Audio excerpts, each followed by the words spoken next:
بسم اللہ الرحمن الرحیم۔ السلام علیکم پیارے دوستو۔ رسول پاک صلی اللہ علیہ وآلہ وسلم جب آخری خطبہ دے چکے تو اپنے حجرے میں تشریف لے گئے۔ پھر جب آپ کو بے ہوشی ہوئی تو دروازے پر ایک شخص نے آ کر پکارا، السلام علیکم اہل بیت النبوۃ۔ کسی نے اس کی آواز سن کر یہ جواب دیا کہ اس وقت رسول اللہ صلی اللہ علیہ وآلہ وسلم کو غشی ہے، اس وقت تمہیں آنے کی اجازت نہیں ہو سکتی۔ اس شخص نے پھر پکار کر کہا کہ السلام علیکم اہل بیت النبوۃ۔ جب دوسری مرتبہ پکارنے والے نے پکارا تو اس عرصہ میں ان کی آواز رسول اللہ صلی اللہ علیہ وآلہ وسلم کے کان میں گئی۔ فرمایا، اے فاطمہ کون ہے؟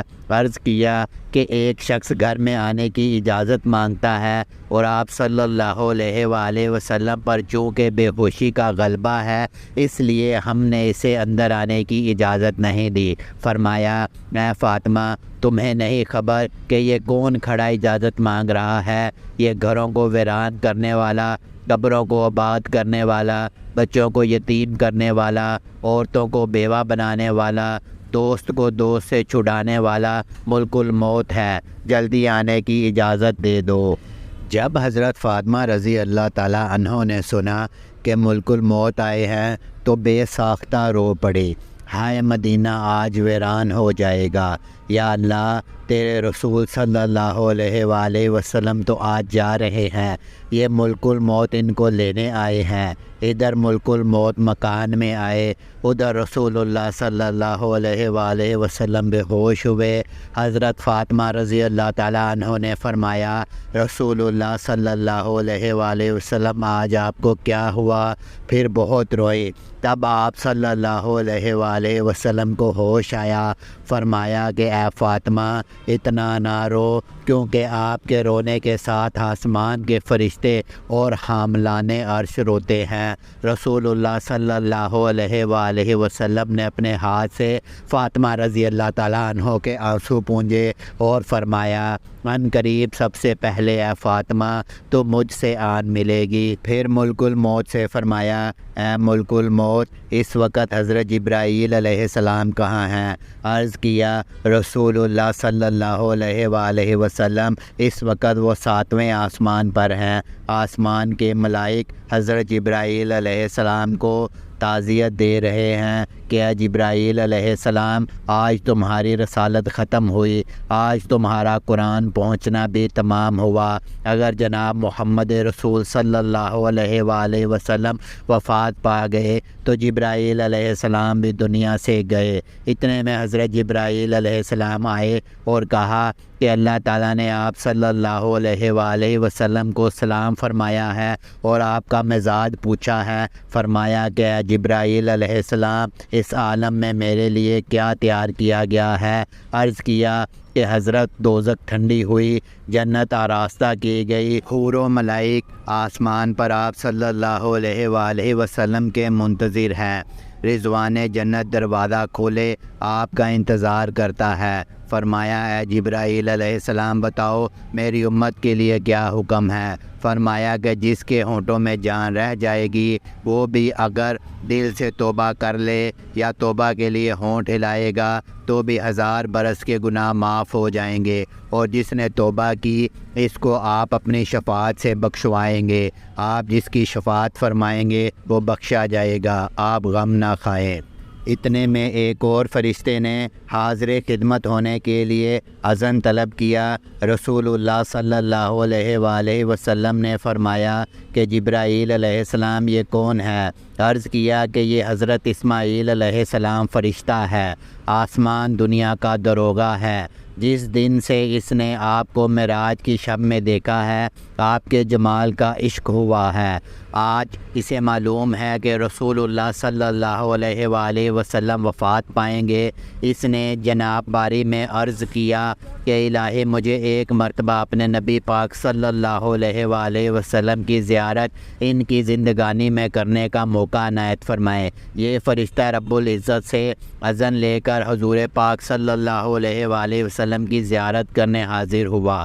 پھر حضرت جبرائیل علیہ السلام نے عرض کیا کہ ملک الموت حاضر ہیں۔ رسول اللہ صلی اللہ علیہ وآلہ وسلم نے فرمایا کہ اے ملک الموت، تم میری زیارت کرنے آئے ہو یا میری جان قبض کرنے؟ ملک الموت نے عرض کیا، مجھے خدائے پاک نے حکم دیا ہے کہ جو کچھ مرضی ہمارے رسول پاک صلی اللہ علیہ وآلہ وسلم کی ہو ویسا ہی کرنا۔ اگر جناب کی مرضی پاؤں تو روح قبض کروں گا، ورنہ زیارت کر کے چلا جاؤں گا۔ اس وقت رسول اللہ صلی اللہ علیہ وآلہ وسلم نے حضرت جبرائیل علیہ السلام کی طرف دیکھا۔ حضرت جبرائیل علیہ السلام نے عرض کیا، رسول اللہ صلی اللہ علیہ وآلہ وسلم، خداوندان کریم نے آپ کو بلایا ہے اور اب آپ کا دنیا میں رہنا پسند نہیں کرتا۔ حضرت حور و غلمان آپ کی زیارت کے مشتاق اور ملائکہ آپ صلی اللہ علیہ وآلہ وسلم کے منتظر ہیں۔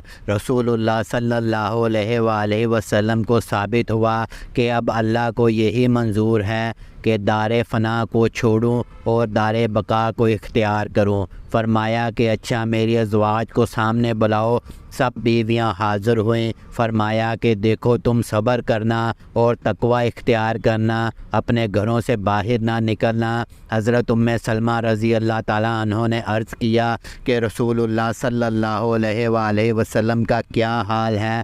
فرمایا کہ اب وہ وقت قریب آ گیا ہے کہ تم میری آواز نہ سنو گی اور نہ مجھ کو دیکھو گی۔ اور پھر فرمایا، اے فاطمہ، حسن اور حسین کو بلانے کے لیے کسی کو بھیجو۔ حضرت فاطمہ رضی اللہ تعالیٰ عنہ نے کسی آدمی کو بھیجا اور کہا کہ بہت جلد حسین کو بلا لاؤ، کیونکہ سید المرسلین صلی اللہ علیہ وآلہ وسلم کی وفات کا وقت بہت قریب ہے۔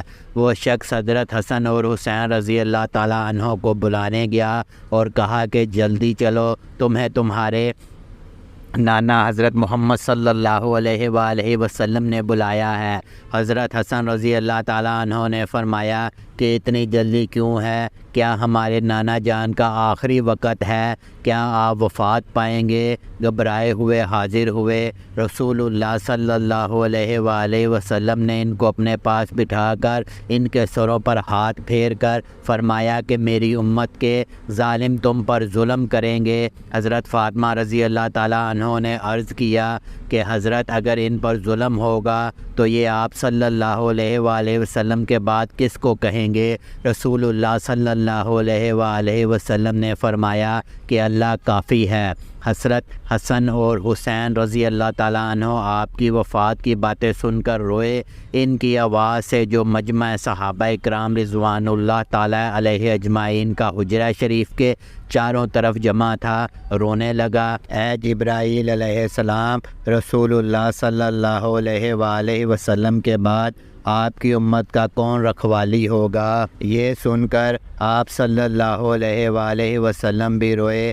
حضرت ام سلمہ رضی اللہ تعالیٰ عنہ نے کہا کہ رسول اللہ صلی اللہ علیہ وآلہ وسلم تو ہر صورت میں اچھی جگہ تشریف لے جاتے ہیں، آپ صلی اللہ علیہ وآلہ وسلم کیوں روتے ہیں؟ فرمایا کہ میں اپنی امت سے جدائی کے صدمے میں روتا ہوں۔ جب صحابہ کے رونے کی آوازیں بلند ہوئیں تب فرمایا کہ اے علی، میرے حجرہ کا پردہ اٹھاؤ، میں ایک آخری نظر اپنی امت کو دیکھ لوں۔ حضرت علی رضی اللہ تعالیٰ عنہ نے پردہ اٹھایا اور صحابہ کو پاس بلایا۔ جب وہ دیوانوں کی طرح رونے لگے، سب فرمایا کہ اے مصیبت زدہ لوگوں، صبر کرو، میں جاتا ہوں، تمہارے لیے حوض کوثر اور جنت راستہ کراتا ہوں، تم سب سے پہلے جنت میں جاؤ گے، تم میں سے پہلے کوئی امت نہ جائے گی۔ اے میرے امت، دین اسلام پر قائم رہنا اور قرآن کو اپنا امام بنانا۔ اے اللہ، میں نے تیرا پیغام پہنچا دیا۔ یہ فرماتے فرماتے رسول اللہ صلی اللہ علیہ وآلہ وسلم کی آنکھیں بند ہوئیں اور ماتھے پر پسینہ آیا، بے ہوشی طاری ہوئی۔ حضرت علی رضی اللہ تعالیٰ عنہ نے صحابہ کو اشارہ سے رخصت کیا، صحابہ باہر چلے گئے۔ حضرت فاطمہ رضی اللہ تعالیٰ عنہ نے عرض کیا کہ رسول اللہ صلی اللہ علیہ وآلہ وسلم، میں حشر کے دن آپ کو کہاں ڈھونڈوں؟ فرمایا کہ لوح حمد کے نیچے۔ عرض کیا کہ اگر وہاں پر رسول اللہ صلی اللہ علیہ وآلہ وسلم سے ملاقات نہ ہوئی۔